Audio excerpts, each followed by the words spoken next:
Today, I'm bringing you 7 must-draft fantasy football players that you need to be leaving your draft with. Starting off with player number 1, it is going to be Malik Nabers for the New York Giants. And Malik Nabers, currently right now on the composite ADP over on the 4for4 website, is coming off the board as overall player number 10, but wide receiver 6. Absolutely crazy value. Can get him in the back half of the first. And the reason that I like Malik Nabers is because he had an absolutely fabulous rookie season where we're looking at Malik Nabers coming in wide receiver 6 on a points per game basis. Absolutely amazing stats for a rookie wide receiver. Because let's not forget, I am a big Buckeye fan. Marvin Harrison Jr. was being drafted in the back half of the first, early part of the second round of your redraft leagues, and he left a lot on the bone to be desired. But we saw Malik Nabers come out on crush. We saw Ladd McConkey come out on crush. We saw Brian Thomas Jr. These rookie wide receivers were absolutely everywhere. Now, the part that is so exciting about Malik Nabers when we start to talk through his overall reason that I'm drafting him in 2025 at the back end of the first is when you look at his overall targets. He had 170 last season in 15 games. He was the wide receiver 2 on targets, and he missed 2 games. You add in the fact that he had a 34.9% target share. This was the wide receiver 1 on a target share basis. Absolutely dominant alpha level type wide receiver. And when we talk through like an alpha level target share, we like to see that somewhere around 27 to 30%. This dude absolutely crushed it by having a 34.9%. If Malik Nabers can be that go-to target share, yes, they added Cam Scatterbo in the draft. I understand that. Still got Tyrone Tracy, but I am not worried about anyone else in this offense really stealing from Malik Nabers. I don't think the Giants are going to be super good in 2025. So I think we're talking about a team that is going to have a ton of opportunities. He's going to have a ton of air yards. They're going to have to throw the ball a ton. Absolutely love Malik Nabers, especially if he can take any sort of step in year 2. I mean, we started off at wide receiver 6 on a fantasy points per game basis. Could he get into that top 4, top 3? I think 100% he can, with that included bump in the quarterback overall rankings. Now, we're looking at player number 2 that we're going to be talking about. Number 1 was Malik Nabers. Player number 2, it's going to be Tyreek Hill for the Miami Dolphins. And the part that I do want to talk about when it comes to Tyreek Hill is the fact that Tua Tagovailoa did get injured last season, and that 100% played a role into his overall points per game being a little bit of a differential. If you take a look at this graph from RotoViz, you can see with Tua without Tua what that looked like for Tyreek Hill. He also was battling a hand injury where he did end up breaking his hand, and he did end up playing through it. And so for me, 122 targets last year, not great, didn't eclipse 1,000 yards. Wasn't Mike Evans, Mr. 1,000 yards, 10 tutties for sure. But I do want it to be taking a bet back on Tyreek Hill in 2025. And we kind of have seen this in years where the correction that the fantasy football space does on him or does on a player that kind of falls off, it can be a little bit of sink or swim. We're talking about him as overall player 29. So you get him in the 3rd round right now of your redraft leagues, wide receiver 13. So I think that's a fair range. I mean, he's going in the same range as a T. Higgins, at JSN, at Garrett Wilson.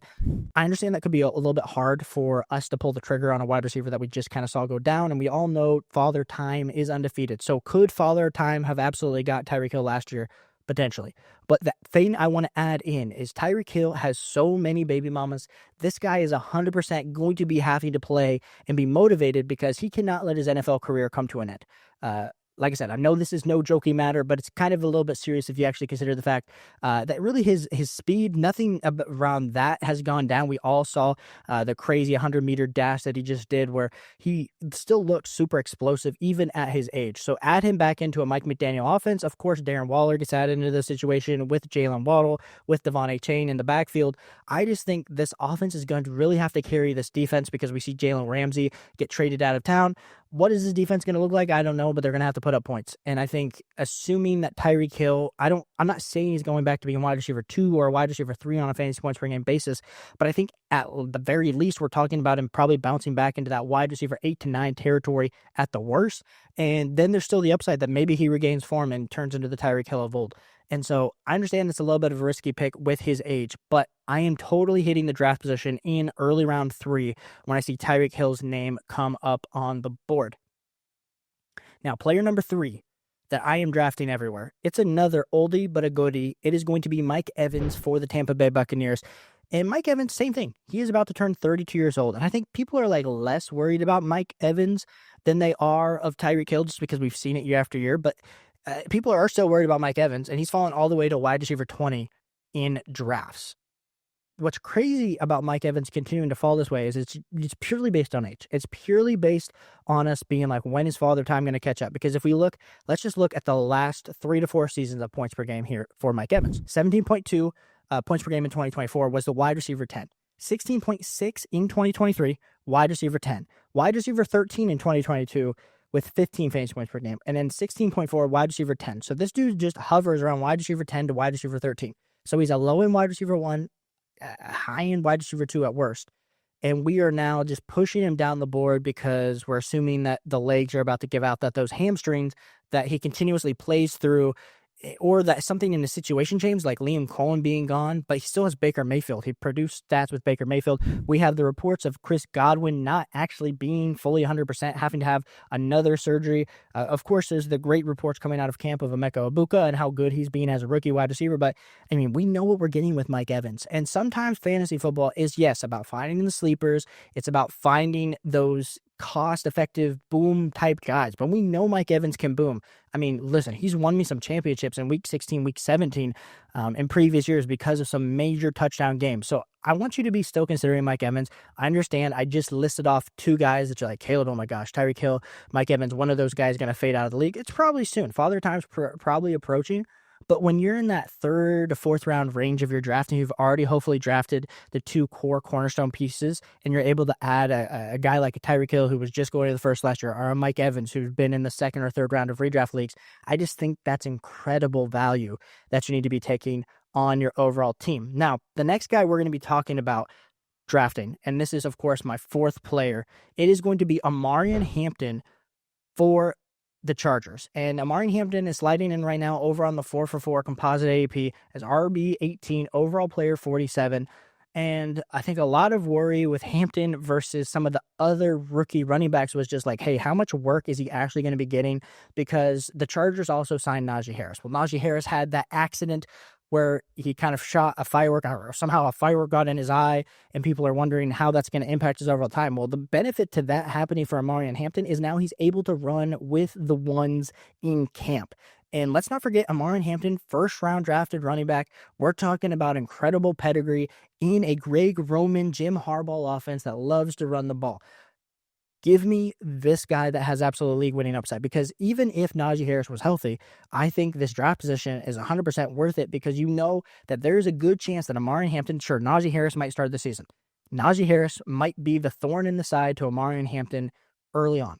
But I would assume the same thing that we saw with J.K. Dobbins in his rookie year with Greg Roman, where really from week 8 on, J.K. Dobbins absolutely took over that backfield in Baltimore, would be the very similar thing that we saw from Omarion Hampton taking over that backfield for the Los Angeles Chargers. Now, Omarion Hampton, let's kind of go over his metrics. He's 6 foot, 221. He's 22 years old, was drafted with the 22nd pick in the NFL draft. Rookies being drafted in the 1st that are a rookie-level running back, you got to take a shot on this guy. Like we said, really great speed score, great burst. Really, the comparison that Player Profiler has, and I think it's a very good comparison, is looking like Jonathan Taylor. And so I think getting the work, I think he's an underrated pass catcher, in my personal opinion. I think you got to be taking a shot on Omarion Hampton, and especially, like we said, when you're able to be getting Omarion Hampton, in this 4th round range. Very valid. And I understand there's some guys around like maybe prefer a Joe Mixon, Chuba Hubbard, even though Joe Mixon is currently injured. I want to be in the 4th round taking an absolute shot. Like Omarion Hampton, if he pops, if he's a crazy rookie running back that's getting a ton of volume in one of the top 5 heaviest running attacks in the league, I don't understand how that could not necessarily work out for him unless he's absolutely not ready as a rookie. And I do not think that's the case at all. So I would be taking a chance at number 4 on Omarion Hampton. Absolutely great college profile. If you ever tune into our sister channel, the DLF channel, Addison absolutely loves Omarion Hampton, had great markers. And if you just look in the industry as a whole, a lot of people like Omarion Hampton, especially in your dynasty league drafts. And he's like the 102, 103, clearly behind Ashton Genty in that rookie level running back rankings. Now we move on to player number 5. And player number 5 is someone that I feel like is being slept on just a little bit, but I am drafting him everywhere because it's going to be Mr. George Pickens, who arrives in a new destination with the Dallas Cowboys. And Jerry Jones loves himself some weapons, but you know who loves himself some weapons a little bit more? It is going to be Dak Prescott, and it is also going to be CeeDee Lamb, because goodness gracious, CeeDee Lamb, all of last year, even though it was an amazing year, he was being double teamed. There really wasn't any other receiving options besides Jake Ferguson.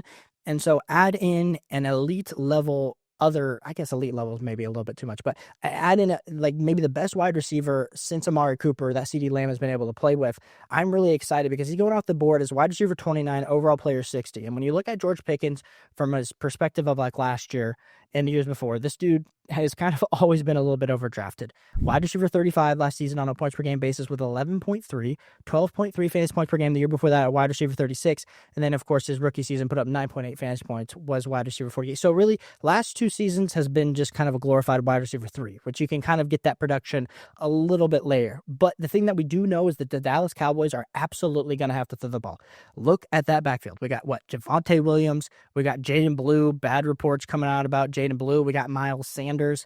Maybe one of those guys absolutely breaks out and they're running the ball a ton, but I think they're going to rely heavily on Dak Prescott and this passing attack. And if CeeDee Lamb is going to be CeeDee Lamb, we're not saying that he's not, but I do think there's a lot of opportunity for George Pickens to also eat alongside of CeeDee Lamb and potentially finish better than that current last 2 years and really show people that kind of he was a second-round pick, let's not forget, ladies and gentlemen, to the Pittsburgh Steelers. And a lot of people had him a little bit higher of a prospect, mainly because of the issues. He had a little bit of issues at the University of Georgia, just with his mental game a little bit. But wide receiver 60, I really like to take a shot on it, especially like he's going higher in underdog than he is on CBS, ESPN, FFPC, anywhere like that. So I am very excited to be investing into George Pickens overall. Now, if you haven't already, checked out the 4for4 website, use code YouTube, and you will get a 20% discount. Absolutely incredible value when it comes to overall your rankings, your tools. Drafts are coming up, so you have a ton of research that you need to be doing for your drafts. If you're tuning into YouTube content like me, yes, you can get a lot of great takes. But if you want to see our overall rankings that are happening on the 4for4 website, John Paulson's rankings are absolutely incredible. Highly recommend. Check out 4for4.com. Now, getting back into this video, the next player at player number 6, it is going to be Evan Ingram for the Denver Broncos. And Evan Ingram got called up, signed by Sean Payton himself and said, I need a joker. Let me go get Evan Ingram. And Evan Ingram in his career has always been an undervalued tight end. When you look over at the ADP composite rankings over on 4for4, this guy, you almost have to scroll down like an excessive amount going off the board. Overall player 87, tight end 9. And when you look at the last few seasons, he's going off as tight end 9. Last year was his worst year. He only played in 9 games, did get injured, but still finished as a tight end 12 on a points per game basis. But let's not forget the healthy years before, tight end 4, tight end 7. So we've seen him absolutely outproduce a tight end 9 type ADP. So if we think he can outproduce that type of ADP, he's with Sean Payton, he's with Bo Nix, who we know is a really good quarterback. Honestly, I think a lot of people think Trevor Lawrence is a good quarterback, but we for sure know that Bo Nix is a good quarterback with Sean Payton. What competition does he have to deal with? It's Cortland Sutton. It's Marvin Mims. They draft R.J. Harvey, sign J.K. Dobbins in the backfield. Like, guys, like Evan Ingram could be the number 1 receiving option on this team.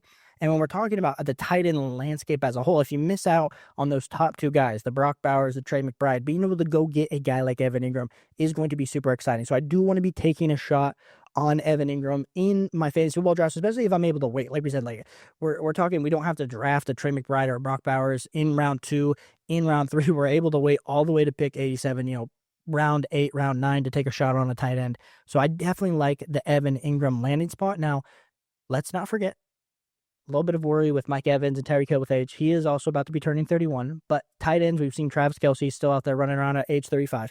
So I do think there is still some range for Evan Ingram to still be the elite level athlete he was coming out of college early on in his career that we saw at with the Giants. And then, of course, what he was able to do in Jacksonville. So really excited for Evan Ingram. He's a must draft, especially if you don't take one of those early round tight ends. And wrapping it up with my last and final player is going to be Dak Prescott for the Dallas Cowboys. And the same reason that I'm excited for George Pickens, I'm excited for Dak. And, CeeDee Lamb's someone that I'll be drafting a ton if I'm in that 104 to 106 range in my drafts. But if you don't draft an early round QB, I feel like the quarterback, and this is me just talking about the quarterback draft as a whole, is super deep. It's so deep. We have players like, Trevor Lawrence that are going super late. We got, even if like the QB 12 to 14 range, we got Jared Goff. Like, I think if you wait on QB, you're going to be in a good spot this year compared to last year. And I understand there's some points per game differences that a Lamar Jackson or a Josh Allen are going to bring. But a Dak Prescott, even at age 32, let's not forget, last season he only played in 8 games, but back in 2023, he was the QB4 on a points per game basis with 20.7. And that is a Dak Prescott doing that while only having a 242 rushing yards. So 242, he's not like a stick back there. I mean, he does rush a little bit, but he's not like a Kyler Murray, Jaden Daniels, Lamar Jackson type Konami code quarterback. So he does have to rely on his passing game. And in 2023, he did have 36 passing touchdowns, which is, I think, going to be really close to where he ends up this season, mainly because of the fact that this rushing attack is so dire in the backfield. They're going to have to throw the ball. And what is this defense going to look like? Another question. Micah Parsons' contract situation.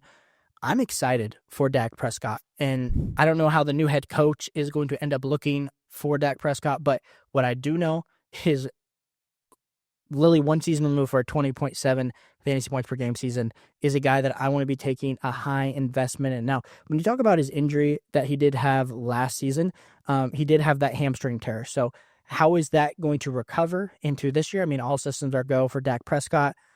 I'm excited. I think tearing it in kind of week 9 gave him plenty of time to come back, be fully healthy for OTAs and training camp. So something to kind of just keep an eye on, especially kind of during this time, is what are camp reports saying about his overall mobility. But we still have to be very confident with the fact that they added George Pickens, giving him another weapon to absolutely demolish with on the field. But if you like fantasy football, if you like this video, hit that like and subscribe button. Appreciate you guys so much for tuning in to the 4for4 channel.